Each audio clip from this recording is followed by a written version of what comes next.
Qua nó có sạc là sa khúc khúc trên akhir hẹp phúc te se ra se le chabil esila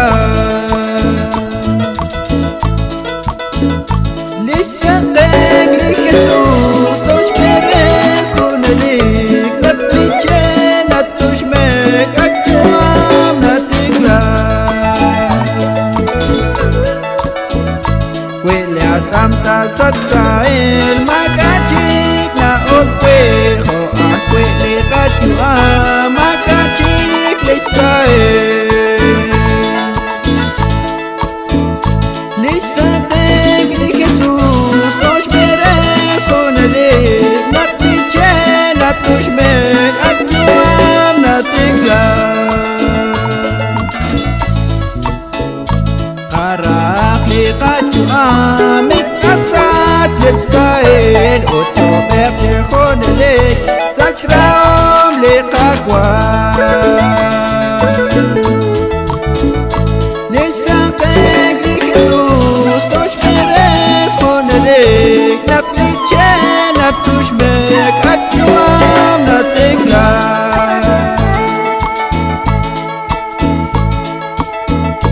da ostaf le qaqwa Dios Lekahel khona raha antike reste baresila lisa beg li Jesus tosh peres khonelik napiche natushmek aktuam natikla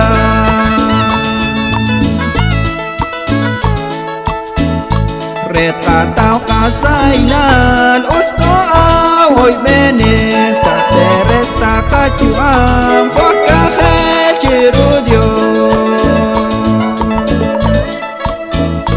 lisa beg li Jesus tosh peres khonelik napiche